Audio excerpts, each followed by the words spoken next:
All right, so this is a video on how to create tables of contents, tables of tables, and tables of figures in Word on a Mac.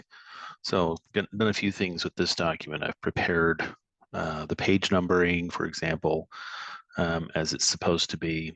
I have prepared the headers, or headings rather, with heading 1 for the appropriate locations and heading 2 for the appropriate locations. I've added the figures and the captions. I've added those. A couple things on the captions. If you want them to look like the captions in the example document, you need to add some text. I'm not sure why that's doing that. So let's just get rid of that. Come down here, get rid of that one too. So I'm going to add those again, but I'll show you what I mean. So I'm going to insert a, under the references tab, insert a caption. This is figure 1. This one should be called, give me just a moment here, chart. So I'm going to type that text in here. Actually, I'm going to put some spaces there. That looks better to me. So that's figure 1. This is table 1.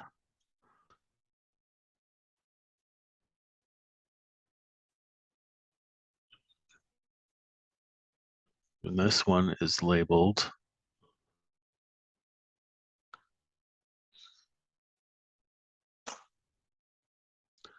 cause effect.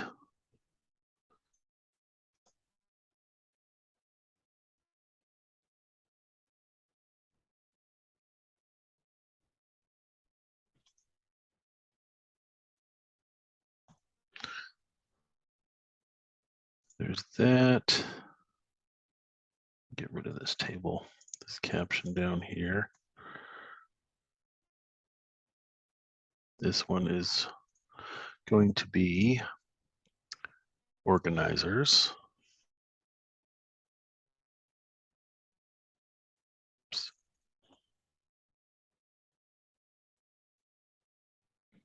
And the reason I'm doing this is if I don't do it now, I can modify my tables of tables and tables of figures, tables of contents, and add text to those. But anytime they update, those changes that I've made directly into that tool are going to be removed when I update the table.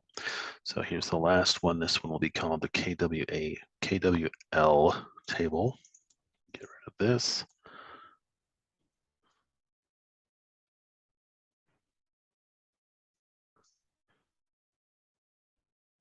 Oops. Let me cancel that. I'm going to get rid of that one because that is not a table. I need to make sure I change this to a figure.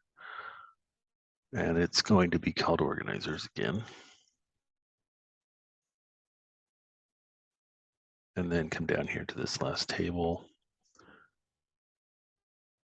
And it is a table. And it's going to be the KWL table.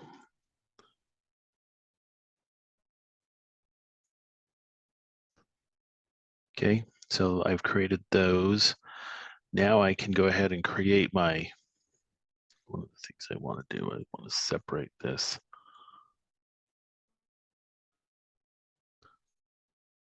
Create a page break right there. That's some formatting that I'm not going to go through on this video, but make sure you format the references correctly as well on this assignment. So now I'm going to go up and create my table of contents. Actually, what might make more sense is to create my table of tables and table of figures because I want them to be included in my table of contents. But if I created those other two, the table of tables and table of figures, after the table of contents was created, I can update my table of contents to include them. So I'll show you how to do that, just in case you've done it that way. So I come up here, use the table of contents tool. I'm going to use the classic.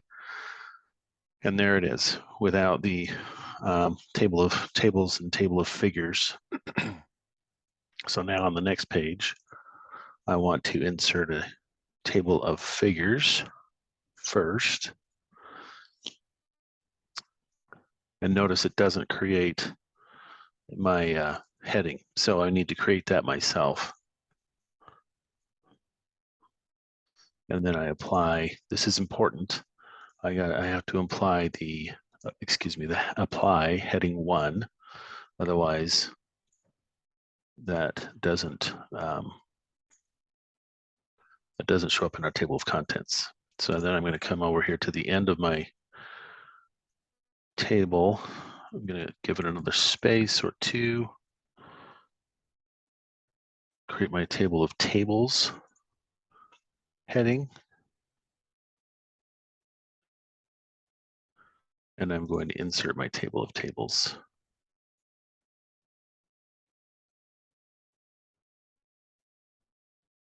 And then you can see we've got it's inserted our links to our figures, our captions that we created. Now I've got this table of contents here that's not complete. So I can come up here, click on that, and update the table. In this, I want to update the entire table.